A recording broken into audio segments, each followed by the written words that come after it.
Okay, part 4 na po tayo mga kamukila sa ating pag-roofing renovation, no? Ayan na yung pinaka-forma nya, mga rafter natin, formado na, no? So naka-full wheel na po yan lahat mga kamukila. Ngayon, sa part 4 natin, yung ipapaabot ko dito kung paano maglatag ng tamang parlina, no? Anong tamang paglatag ng ating mga parlina. So kung napapansin nyo mga kamukila, fabrication trabaho namin ngayon, walang sinayang na tubular dito mga kamukil kasi sobrang mahal na ng materials, no? Kahit ganyan ka iksi mga kamukil, pinapabrikit ko na, pinagdugtong ko na. Ayan, no? Ilang dugtong yan, no? Sa 2, 3, 4, 5, kalimang dugtungan to, no? Sayang kasi, no? Kung itatapon natin dyo dahil maiksi na, so nagtatapon tayo ng mahigit 700 pesos, no? Kasi sa dami pa naman itong napuputol natin. So ganito lang kahaba yung kailanganin natin. 10 meters to mga kamukil, mula dun papunta dito, kasali yung ating pinakabulada dito.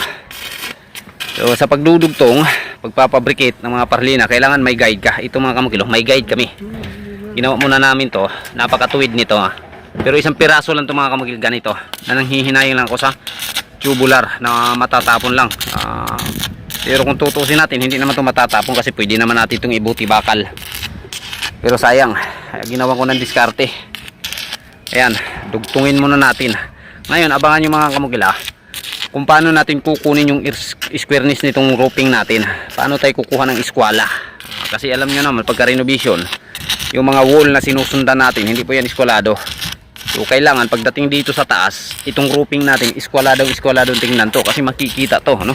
Mapapansin nyo, kasada dyan, makikita to sa bawat taon dumadaan dito. Mainit sa paningin ng tao yung roofing mga kamukil. Ceiling, yan po, isa sa mainit na mainit sa mata ng tao yan. Tiles, pintura, yun po yung mga laging nakikita. So kung hindi natin gawin ng maayos to, itong roofing pa lang, talagang hindi na maganda tingnan sa o titingnan ng tao na tumitingin dito. So tingnan nyo mamaya kung paano natin kukunin squareness nitong bubong. Sa ngayon, pabrikit muna kami. O kulang itong parlina namin mga kamukil. Tatawag pa tayo sa kliyente natin mamaya upang madagdagan tong parlina. So mayroon pang isang 2x3. O may mga naputol kami dito na drenaging natin. O magkakasya pa yun. Kasali pa tong dalawa na to. Gamitin natin lahat to kasi sayang, mahal talaga ng materialis mga kamukila.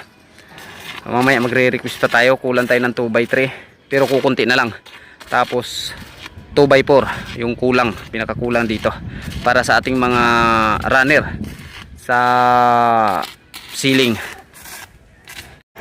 Okay, ito na mga kamukila, umpisa na yung paglatag namin ng parlina. So itong mga parlina pinabrikit namin mga kamukil, pare-pareho ito na sukat lahat. Pareho yung sukat lahat. O kanina, yung pinakaunang ginawa ko, paglatag ng parlina doon sa pinakadulo, perimeter, no? Lagi ko yan sasabihin mga kamukil, perimeter lagi tayo mag-uuna. Pagkatapos ko na ilagay dyan, punta naman ako dito sa pinakababa, perimeter din. Ngayon, naglatag ako ng tansi dito. Pero bago ako naglatag ng tansi mga kamukil, itong pinakaunang perimeter na nilagay ko dito, iniskwala ko muna na yan, no? Dito sa aking rafter, naglalatag muna ako ng tansi dyan. So ang una kong ginawa dyan, bago ko naglatag ng tansi, sinukat ko muna itong bubong kung hanggang siyansa, no? Hanggang saan magkakasya yung ating bubong mula dun sa pinakataas papunta dito sa pinakababa. Nung nakuha ko na yung sukat nya, mula dyan ginuhitan ko, tapos binatakan ko ng tansi papunta dun sa pinaka perimeter din, tapos ginamitan ko ng eskwala, no? Huwag po tubular gagamitin natin mga kamukil pag kukuha tayo ng eskwala nito. Kailangan tansi, kasi itong tansi mga kamukil, walang baluktot sa tansi, no? Tuwid na tuwid itong tansi. Pag nakuha ko na yung eskwala, ginuhitan ko yung mga tama ng tansi. Yung guhit na yun, yung ating susundan pag naglalatag natin ng parlina. At least eskwalado yung pinakaunang latag natin ng parlina sa pinaka harap nya. Ngayon, nang nalatag ko na yan, kasi eskwalado na yung parlina na yan, dyan na naman tayo kukuha ng reference upang kukunin natin yung squareness mga kamukila.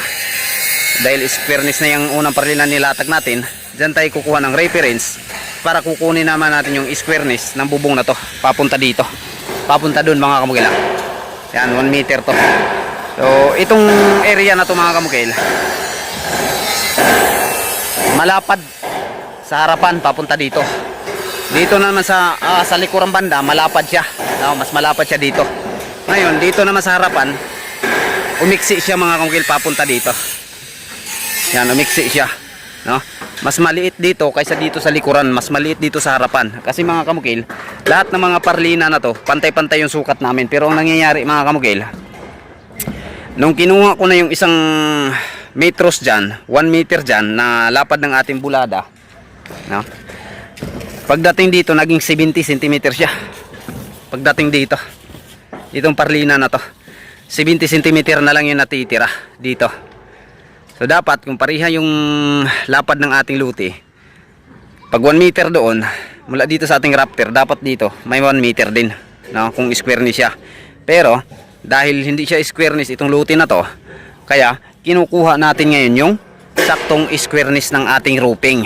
Ito yung tamang pagkukuha ng squareness ng ating roofing. Kailangan reference mo lagi mga kamukil sa paglatag ng parlina, naka-squareness yan, naka-eskwala yan, no?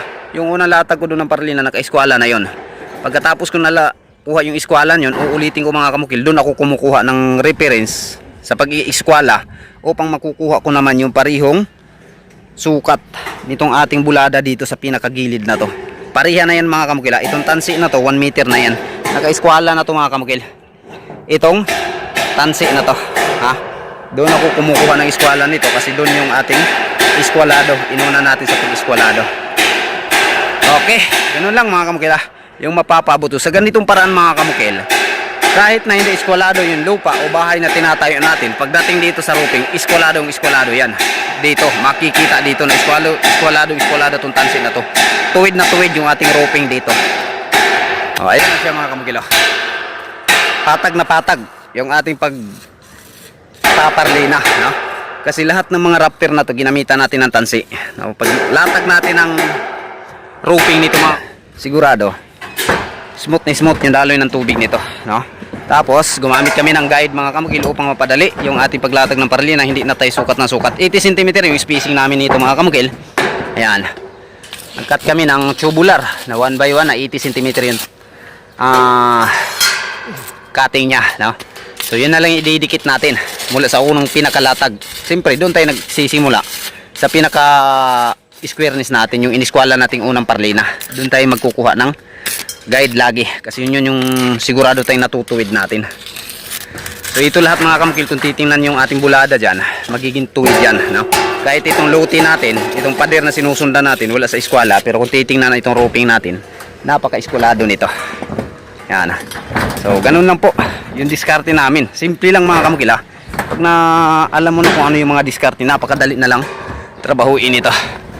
So ngayon magre-request na naman ako ng parlina kay kliyente. Kulang yung parlina, no? Nasa 20 piraso 2x3 yung kailangan natin dito kasi dalawang parlina to mga kamukil, dalawang tubular papunta doon 10 meters kasi to. Yung kailangan nating parlina nasa 10 meters. So dalawang tubular sa isang parlina na ilalatag natin dito. So nasa mga 20 piraso pa. Tapos 2x4, maliit na yan 2x4 kakailanganin namin. Siguro nasa mga 10 piraso din.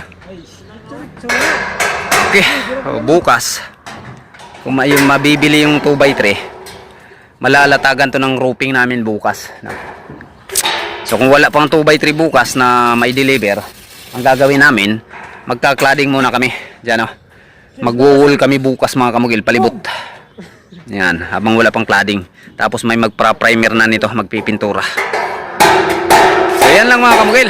Sana ay naintindihan nyo yung aking pagtuturo sa inyo kung paano yung diskarte, no, sa pagre-renovate ng roofing. Tutok lang kayo mga kamukil. Tapusin nyo ang episode ng ating pag-a-upload hanggang sa matapos tong pagro-roofing natin. Kasunod nito, proceed na naman tayo sa ceiling, no? Ceiling installation. So yung gagawin ko ceiling dito mga kamukil, hindi po metal paring, 1 by 1 po na tubular yung gagamitin kong pang-framing dito. So abangan nyo. yan lang po. Maraming salamat din once again. Mungkel on the vlog. Thank you. Okay. No?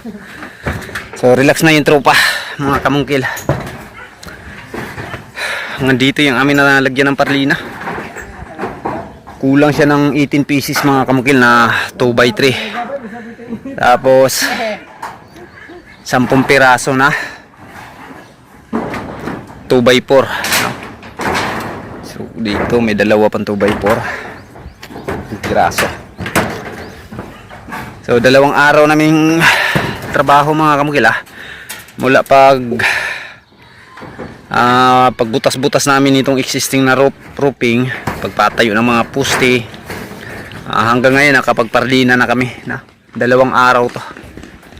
So yung kabuuan namin trabaho pa dito sa project mga kamukil, kasali na ito na bubungan namin dito sa pinakagrahe, 7 days, no, 1 linggo dito mga kamukil. Ginipa din namin yung existing na bubong nito, tapos kisame, tapos lipat kaagad kami dito, no?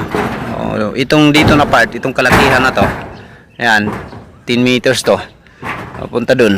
Ang kalakihan nito, ang trabaho namin dito pandalawang araw ngayon, no? So nag-start pa kami kanina mga kamukil, alas 2 na ng hapon kasi grabe yung init na. Sa sobrang init ng panahon mga kamukil, lumuluha-luha lahat ng mga mata namin. Kailangan may tubig lagi. Masakit yung mata namin mga kamukil pagkagabi, sobrang init ng panahon. Ito na yung naabot sa 2 araw, no?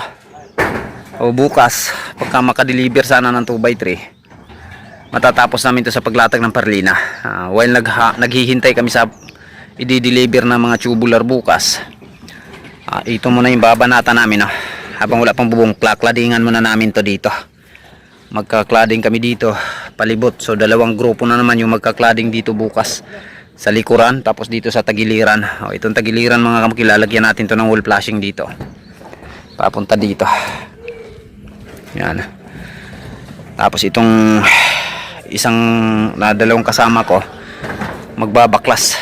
Hindi pa pala pwedeng baklasin to hanggat hindi matapos yung pagpaparlina. Saka ko to babaklasin tong bubong na to mga kamukil, tong existing, kapag nalatagan ko na lahat ng parlina, kasi pwede na naman iakyat tong roofing na to, iakyat na namin dito. So madali na lang yung paglatag nya.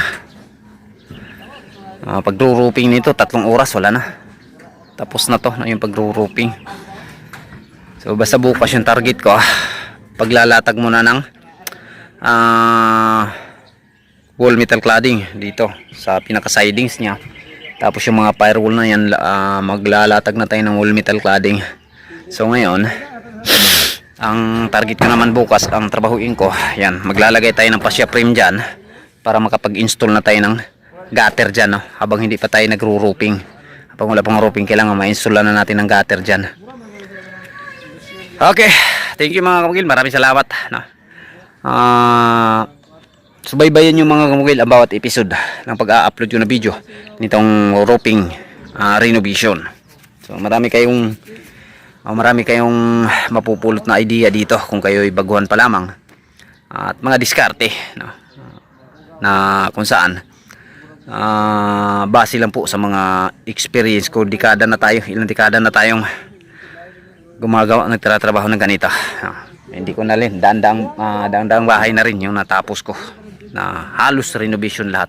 Siguro sa lahat ng mga projects, almost 1,700 videos na na-upload ko sa YouTube mga kamukil, 3 bahay pa lang yung trinabaho ko layout, no, yung umpisa namin. Kadalasan talaga mga kamukil, renovation talaga yan, no? Kung hindi roofing renovation, second floor extension, nangyari po sa metal cladding, katulad ng ganyan mga kamukil kung nakikita nyo, ganyan lagi, na si Mungkel, yung pinakauna-unahang vlogger na nag-upload ng ganyan trabaho, ano, tubular yung ginagamit sa buong bahay sa second floor, si Mungkel. Yung basher ko dati mga kamukil, may architect, may engineer, halos, no, grabe yung basher ko nung nag-upload ako ng ganyang klaseng paggawa ng bahay. Pero ngayon mga kamukil, halos vlogger ganito na, no, pati mga engineer ganito na, yung mga uma-apply na ng mga ganito. So Sa wakas, napapatunayan ko na. No? Okay, thank you. Maraming salamat.